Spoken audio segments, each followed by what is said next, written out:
This, of course, was the fight of the coaches for Tough 26. Michael Bisping, this is perhaps fight of the year?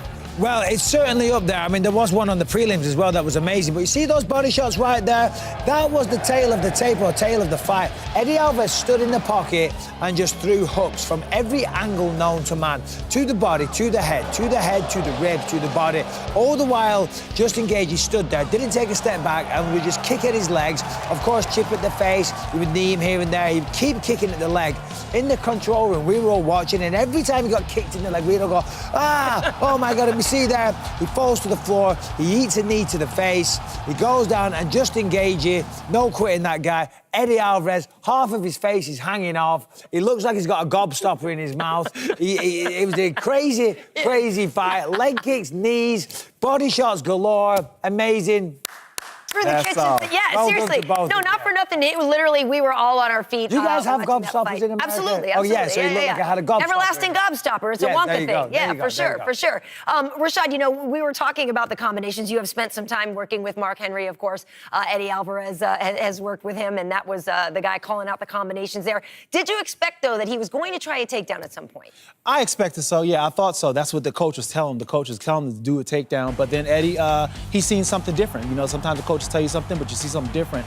And he went for the body, and that's where he's getting the most out of his punching, and it paid off big. But they were telling him to go to the body, they were telling him to take him down, but mostly get out of the way and not stand in front of Gaethje, because Gaethje will walk you down. And Eddie was getting caught in that trap a little bit. But Gaethje is a maniac, because you know why? You see the way he fell there? Yeah. And he gets caught in a tie clink, he gets kneed in the face, he falls, his body, you know, it's like a piece of spaghetti, falls face down. Right. But he doesn't stop fighting. No. Do you know what I mean? No. He doesn't say, screw it, I'm done. Right. He still turns and tries to grab a leg and this and that. That's why you gotta love Justin Gaethje. That's why I respect him. That's why when I call him a cold piece of spaghetti, I'm saying it with the nicest. With the nicest, the utmost I'm saying it with respect. love, lots of I'm love. saying it with love, of course I am. Okay. My question to you guys, too, is both of you had picked Justin Gaethje to win this fight. Yes. Both Thank of you you. for reminding me. Wait, I didn't pick the... No, you're right. You picked. See you how picked you do? Alvarez. See how You you picked do? Alvarez.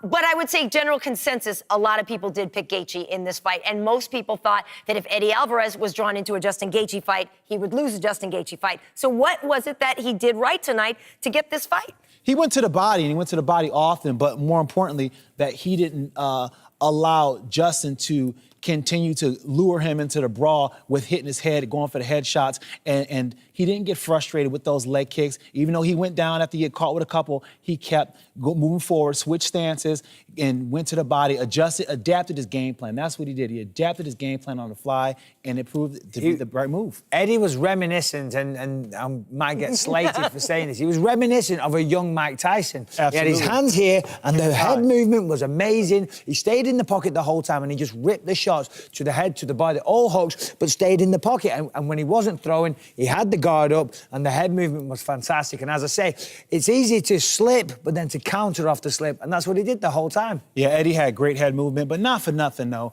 I mean, Justin Gaethje used to go, trained out in New Jersey for a bit with Mark Henry and those guys, and they seen some of his games. So they kind of had an idea of what he does, but I mean, at the same, you can get the same thing from watching film, but Eddie went in there and he executed. You can know what you want, you can know what you see, but if you execute, that's another thing. Was Justin doing things wrong tonight then, Michael? I wouldn't say he was doing things wrong. That's the way he fights. Right. You know, but and again, this is no disrespect to Michael Johnson. You know, that was the yardstick that we all measured him against. And against Michael Johnson, he was able to walk him down, and he did that, and he was able to beat him. He did get tagged and dropped by Michael. He got tagged the punch. It's Michael Johnson looked great in the first round, but he was able, and no disrespect, I'm not talking about generally, but on that evening, he was able to weather the storm and out-tough him, if you will. You know, and we thought that he would be able to do that to everybody, because it was impressive. It was super impressive what he did. But he obviously, it goes to show you can't do that to everybody, certainly not to Eddie Alvarez.